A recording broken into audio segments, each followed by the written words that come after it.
വംശത്തിലെ രാജാവായ ദശരഥന്റെ പുത്രനാണ് രാമൻ. അയോധ്യ ഭരിച്ചിരുന്ന ദശരഥന്റെ പട്ടമഹർഷിയായ കൗസല്യയാണ് രാമന്റെ മാതാവ്. വളരെ കാലം സന്താനങ്ങളില്ലാതിരുന്ന ദശരഥൻ പൂജയും യാഗവും ചെയ്തതിന്റെ ഫലമായി കൗസല്യയിൽ രാമനും കൈകേയിൽ ഭരതനും സുമിത്രയിൽ ലക്ഷ്മണ ശാസ്ത്രജ്ഞന്മാരും ജനിച്ചു. കൗമാരകാലത്തിൽ തന്നെ രാമൻ വിശ്വാമിത്ര മഹർഷിയോടൊപ്പം വനത്തിൽ ചെന്ന് താടക തുടങ്ങിയ രാക്ഷസരെ നിഗ്രഹിച്ച് മുനിമാരെ രക്ഷിച്ചു. അയോധ്യയിലേക്ക് മടങ്ങുന്നതിനിടയിൽ മിഥില രാജധാനിയിൽ ചെന്ന് അദ്ദേഹം ശൈവജാപം പുലർച്ച് ജനകരാജന്റെ പുത്രിയായ സീതയെ പരിണയിച്ചു. രാമനെ യുവരാജാവായി അഭിഷേകം ചെയ്യാൻ ദശരഥൻ എല്ലാ ഏർപ്പാടുകളും പൂർത്തിയാക്കിയപ്പോൾ മന്ദര എന്ന സ്ത്രീയാൽ പ്രേരിതയായി കൈകേയി മുൻ വാഗ്ദാനമനുസരിച്ച് 2 വരങ്ങൾ ചോദിച്ചു. ഭരതനെ യുവരാജാവാക്കണമെന്നും രാമനെ 14 വർഷത്തേക്ക് കാട്ടിലയക്കണമെന്നുമുള്ള വരപ്രാർത്ഥന കേട്ട് ദശരഥൻ തളർന്നു വീണു. അച്ഛന്റെ സത്യം പാലിക്കാനായി രാമൻ വനത്തിലേക്ക് പുറപ്പെട്ടപ്പോൾ സീതയും ലക്ഷ്മണനും അനുഗമിച്ചു.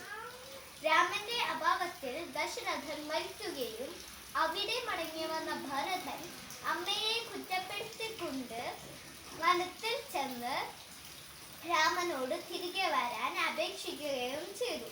രാമൻ അപേക്ഷ സ്വീകരിക്കാത്തതിനാൽ അദ്ദേഹത്തിന് മെതിയടി വെച്ച് പൂജിച്ചുകൊണ്ട് രാജ്യം ഭരിച്ചു. വനത്തിൽ വസിക്കുന്ന രാമലക്ഷ്മണന്മാരെ പ്രണയാഭ്യർത്ഥനുമായി സമീപിച്ച ശൂർപ്പണഖ ഭീകര രൂപം പ്രകടിപ്പിച്ചപ്പോൾ ലക്ഷ്മണൻ അവരുടെ മൂക്ക് മുറിച്ചു.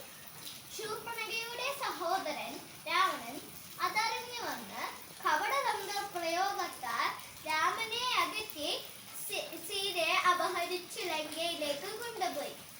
അവിടെ സീത രാക്ഷസന്മാരാൽ ചുറ്റപ്പെട്ട് ദുഃഖിതയായി കഴിഞ്ഞുകൂടി.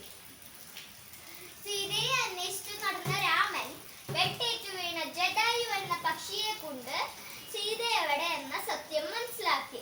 പിന്നീട് അദ്ദേഹം സുഗ്രീവൻ, ഹനുമാൻ എന്നീ വാനര പ്രമുഖന്മാരോടൊപ്പം സഖ്യം ചേർന്ന് ബാലി എന്ന വാനരനെ നിഗ്രഹിച്ച് സുഗ്രീവനെ കിഷ്കിന്ധ രാജാവാക്കുകയും ഹനുമാനെ ലങ്കയിലേക്ക് അയക്കുകയും ചെയ്തു.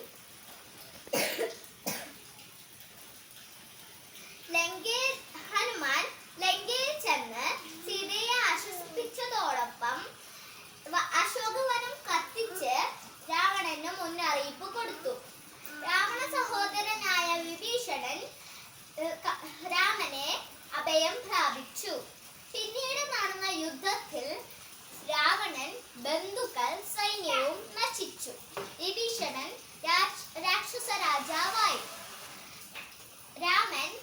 പിന്നീട് രാമൻ സീതയുമൊത്ത് അയോധ്യയിലേക്ക് മടങ്ങി വന്ന് രാജഭാരം ഏറ്റെടുത്തു. വളരെ കാലം രാവണവസതിയിൽ വസിച്ചിരുന്ന സീതയെ കുറിച്ച് അപവാദങ്ങൾ ഉണ്ടായപ്പോൾ രാമൻ സീതയെ വനത്തിൽ പരിത്യജിച്ചു. വാൽമീകി മഹർഷിയുടെ ആശ്രമത്തിൽ വെച്ച് സീത രാമപുത്രന്മാരായ ലവനും കുശനും ജന്മം നൽകി. അതേസമയം അയോധ്യയിൽ രാമനെ മറ്റൊരു വിവാഹത്തിന് നിർബന്ധിച്ചെങ്കിലും രാമൻ അതിന് തയ്യാറായില്ല. വളരെ കാലം കഴിഞ്ഞ് മക്കളെ തിരിച്ചറിഞ്ഞ രാമൻ സീതയെ വീണ്ടും സ്വീകരിക്കാൻ തയ്യാറായി. എന്നാൽ ചരിത്രം തെളിയിച്ച സീത ഭൂമിക്കടിയിൽ അന്തർധാനം ചെയ്യുകയാണ് ഉണ്ടായത്.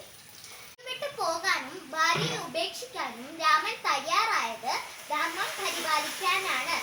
ധർമ്മത്തെ കൈയൊഴിഞ്ഞ് ജീവിച്ചാൽ എല്ലാ യോഗ്യതകളും അവസാനം പരാജയപ്പെടും. സത്യത്തിലും ത്യാഗത്തിലും അധിഷ്ഠിതമായ ധർമ്മമാണ് ജീവിത വിജയത്തിലേക്കുള്ള വഴി എന്നതാണ് രാമായണ സന്ദേശവും ഗുണപാഠവും. നന്ദി, നമസ്കാരം.